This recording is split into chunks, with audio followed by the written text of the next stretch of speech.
A drooping eyelid makes you look older, gives your face a more tired appearance, and honestly, it doesn't look very appealing. And a lot of people think there's nothing you can do about it. They believe that if you have it, the only solution is dangerous blepharoplasty to get rid of it.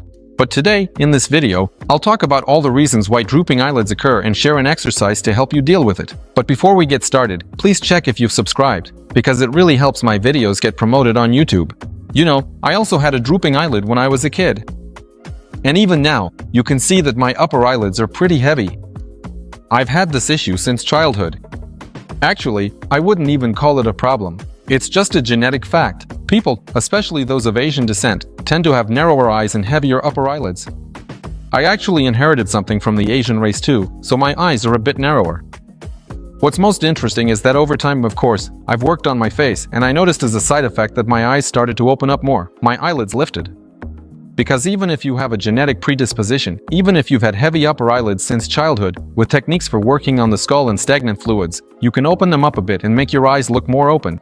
Of course, there will be a limit to how much you can improve, but in any situation, you can make things better.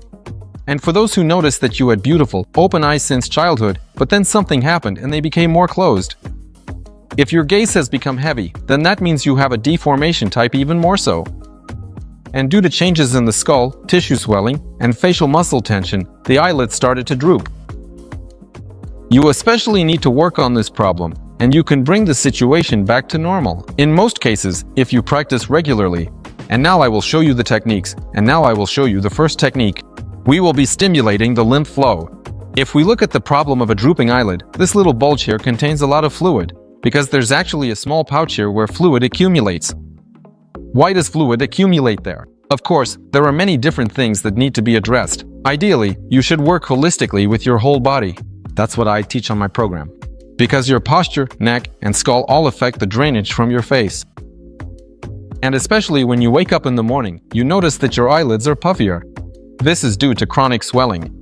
So now I'll show you a technique you can use. So first of all, you need to regularly do lymphatic drainage with your fingers. That is, lymphatic drainage works like this: all the fluid from your face moves towards your ears and then down your neck. So with your fingers, you start smoothing and pressing all the fluid out toward your temples and then down. Just do this about 30 times, more or less, okay? Keep doing it, do it 30 times. You can do this over your whole face, about 30 times each area, and then move on to the eyelid. So, here's your eyebrow. You grab your eyebrow and start gently kneading it like this. You can even use your lower finger to go along the eyebrow and the drooping eyelid like this, and you're removing all the fluid that's built up here. Since I'm an osteopathic doctor and work holistically, I want to say that if you don't address the deeper causes, which I teach about in my academy, you won't be able to eliminate the root problem, and the fluid will keep accumulating here. You'll just need to do the massage every day. If you are able to eliminate the causes, then the fluid simply won't accumulate here. If you already have a noticeable buildup of fluid, then you should do this kind of massage. And then go over the forehead again and down. And do this at least 30 times.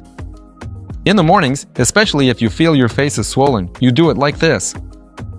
What's next? What else can you do? Let's move on to the second problem, which is related to muscle spasm. Because if we look around the eye, right here is the circular eye muscle. It's like a sphincter. But when you squint, it contracts. So what happens when it contracts, right? If it's in a heightened spasm, the eyebrows start to drop down. So this whole area starts to get squeezed. See, there's a difference, right?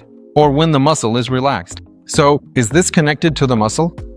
So if you squint, if you often concentrate, if you experience certain emotions, especially negative ones, yeah, that leads to the muscle tensing up. And what do you need to do? There's a simple solution. What can you do? You can place your hands on your eyebrows and lift your eyebrows. Just start raising your eyebrows. And notice that right after this, your eyebrows will immediately start to rise. So you lift your eyebrows up and start squinting. Squint for 5 seconds. Then take a breath in and out. And then do a light vibration upward. Okay, great. And do this 5 times, at least, right? Once again, raise your eyebrows and start squinting. Squint for 5 seconds, then inhale and exhale. And do this kind of vibration, lifting your eyebrows up. So this technique allows you to relax, and you'll notice that your brows and eyes start to open up. The third reason. So, you need to work with the muscles.